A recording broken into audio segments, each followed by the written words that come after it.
Welcome to Shobha's kitchen. ಇವತ್ತು ನಾನು ಎಲೆಕೋಸು ಮತ್ತು ಆಲೂಗಡ್ಡೆ ಹಾಕಿ ಪಲ್ಯ ಮಾಡೋದು ಹೇಗೆ ಅಂತ ತೋರಿಸ್ತಾ ಇದ್ದೀನಿ. ಹೂಕೋಸು ಆಲೂಗಡ್ಡೆ ಪಲ್ಯಕ್ಕೆ ತಗೊಳ್ಳೋ ಸಾಮಾನು: 2 ಈರುಳ್ಳಿ, 1.5 ಟೊಮಾಟೆ, ಕರ್ಬೇವಿನ ಸೊಪ್ಪು, ಕೊತ್ತಂಬರಿ, ಹಸಿಮೆಣಸಿನ್ಕಾಯಿ, ಕಡಲೆಬೇಳೆ, ಉದ್ದಿನಬೇಳೆ. ಇದಿಷ್ಟು ಒಗ್ಗರಣೆಗೆ. ಈಗ ಹೇಗೆ ಮಾಡೋದು ಅಂತ ತೋರಿಸ್ತೀನಿ. ಒಂದು ಬಾಣಲಿನ ಒಲೆ ಮೇಲೆ ಇಟ್ಕೊಳ್ಳಿ. ಅದಕ್ಕೆ ಸ್ಟವ್ ಹಚ್ಕೊಳ್ಳೋಣ.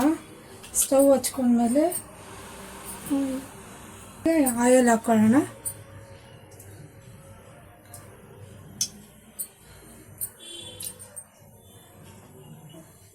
ಎರಡೂವರೆ ಸ್ಪೂನು ಆಯಿಲು. ಈಗ ಇದಕ್ಕೆ ಸಾಸಿವೆ ಹಾಕೋಣ. ಒಗ್ಗರಣೆಗೆ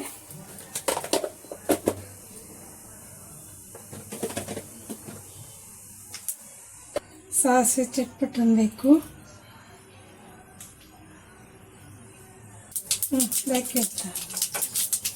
ಹಾಕಿದ್ವಿ.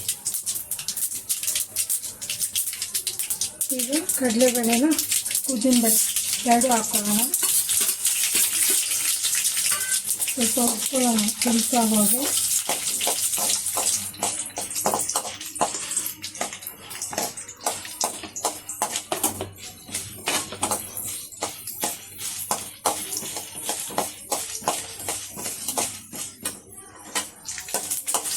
ಕೆಂಪಾದ್ಮೇಲೆ ಇದಕ್ಕೆ ಹಸಿಮೆಣಸಿನ್ಕಾಯಿ, ಕರ್ಬೇವಿನ ಸೊಪ್ಪು ಸೇರಿಸ್ಕೊಳ್ಳೋಣ.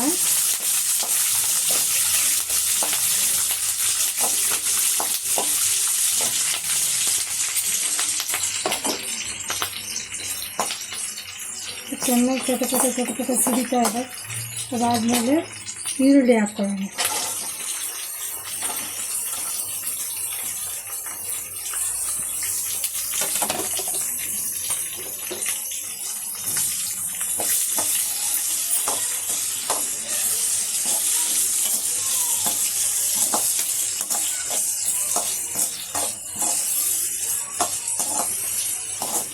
ನೋಡಿ, ಕೆಂಪಾಗೈತೆ.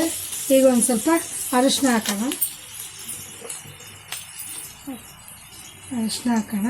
ಒಂದು ಅರ್ಧ ಸ್ಪೂನು, 1/4 ಸ್ಪೂನ್ ಹಾಕೊಂಡ್ರೆ ಸಾಕು.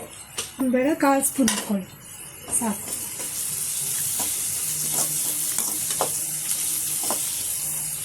ಆಮೇಲೆ ಟೊಮಾಟೊ ಹಾಕ್ಕೊಳ್ಳೋಣ. ಈಗ ಕೆಂಪಾಗಿದೆ ಅಲ್ವಾ, ಟೊಮಾಟೊ ಹಾಕ್ಕೊಂಡು ಸ್ವಲ್ಪ ಹೊತ್ತು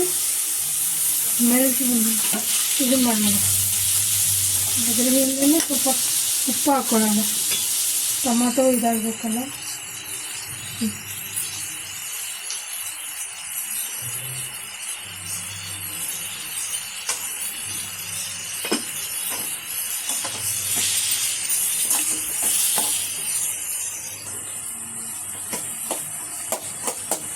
ನೋಡಿ, ಈ ಥರ ಇದಾಗಬೇಕು ಟೊಮೆಟೊ ಚೆನ್ನಾಗಿ. ಆದಮೇಲೆ ಆಲೂಗಡ್ಡೆ ಹಾಕೋಣ. ಸ್ವಲ್ಪ ನಾನು ಆಲೂಗಡ್ಡೆನ ಸಿಪ್ಪೆ ಸಮೇತ ಹಾಕ್ತಾಯಿದ್ದೀನಿ. ಯಾಕೆಂದರೆ ಇದು ಗ್ಯಾಸ್ಟ್ರಿಕ್ ಆಗೋಲ್ಲ, ಅದಕ್ಕೋಸ್ಕರ. ಸಿಪ್ಪೆ ತೆಗೆರೋ ಗ್ಯಾಸ್ಟ್ರಿಕ್ ಆಗುತ್ತೆ, ಇದಕ್ಕೋಸ್ಕರ ನಾನು ಸಿಪ್ಪೆ ತೆಗೆದು ಹಾಗೆ ಹಾಕ್ತೀನಿ. ನಂಗೆ ತುಂಬ ಇಷ್ಟ ಈ ಥರ.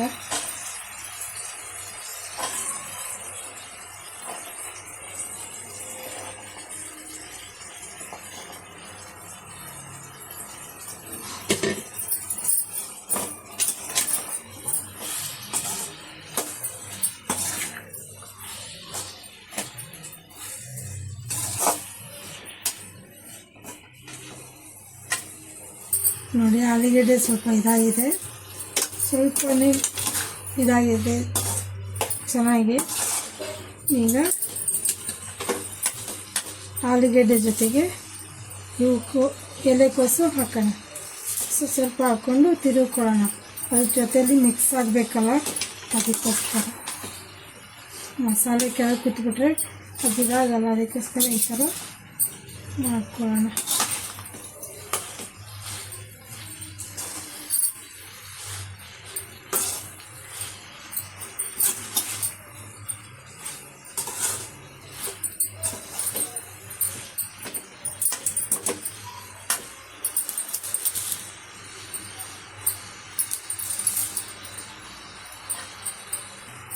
ಈಗ ಎರಡನೇ ಸಲ ಹಾಕಿದ್ದೀನಿ.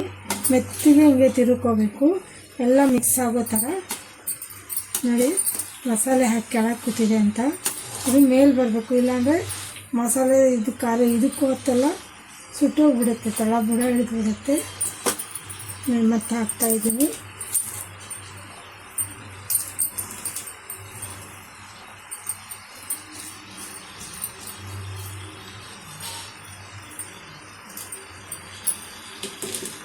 ನಾನು ಒಂದು ಕೂಕಸ್ ಗೆಡ್ಡೆ ತೊಗೊಂಡಿದ್ದೀನಿ, 2 ಆಲೂಗೆಡ್ಡೆ ತೊಗೊಂಡಿದ್ದೀನಿ. ನಾನು ಜಾಸ್ತಿ ಆಲೂಗಡ್ಡೆ ಯೂಸ್ ಮಾಡಲ್ಲ, ಅಂದರೆ ಇದಕ್ಕೆ ರುಚಿಯಾಗುತ್ತೆ ಅಂಥೇಳಿ 2 ಹಾಕಿದ್ದೀನಿ.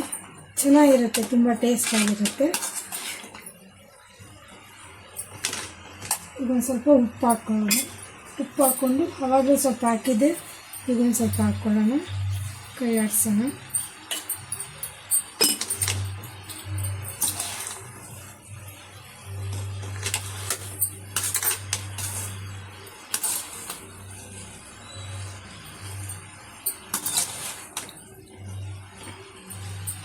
ನೋಡಿ ಹೀಗೆ ಕೈ ಹಾಕ್ಕೊಳ್ಳೋಣ.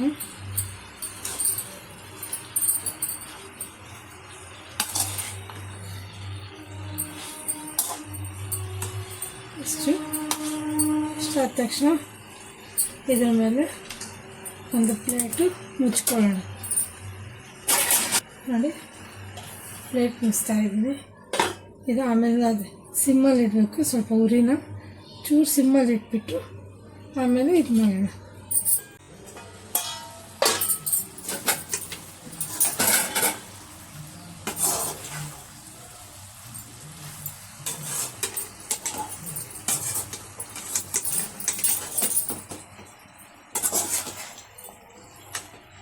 ಇದಕ್ಕೆ ಸ್ವಲ್ಪನೂ ನೀರು ಹಾಕಬಾರ್ದು, ಅದೇ ನೀರಲ್ಲಿ ಬೇಯಿಸ್ಬೇಕು.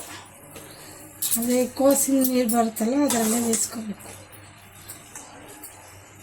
ಒಂಚೂರು ಬೇಯಬೇಕು, ಅದ್ರ ಮೇಲೆ ಕೊತ್ತಂಬರಿ ಹಾಕಿ ಇಳಿಸ್ಬೇಕು. ಈ ಪಲ್ಯ ಆಗಿದೆ ನೋಡಿ, ಬೆಂದಿದೆ ಪಲ್ಯ ಚೆನ್ನಾಗಿ ಆಯಿತು. ಇದಕ್ಕೆ ಕೊತ್ತಂಬರಿ ಹಾಕಿ ಇಳಿಸೋಣ. ಕೊತ್ತಂಬರಿ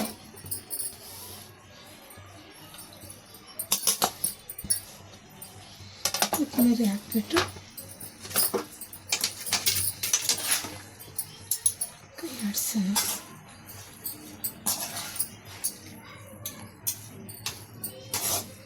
ಇದಕ್ಕಿಷ್ಟೇ ಹಾಕೋದು. ಆಯ್ತು, ಇದು ಪಲ್ಯ ಆಯಿತು.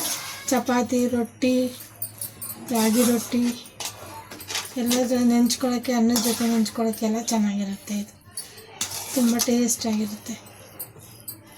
ಒಂದ್ಸಲ ಮಾಡಿಬಿಟ್ಟು ನೋಡಿ, ಟೇಸ್ಟ್ ನೋಡಿ ಹೇಳಿ. ಲೈಕ್ ಮಾಡಿ, ಶೇರ್ ಮಾಡಿ, ಸಬ್ಸ್ಕ್ರೈಬ್ ಮಾಡಿ.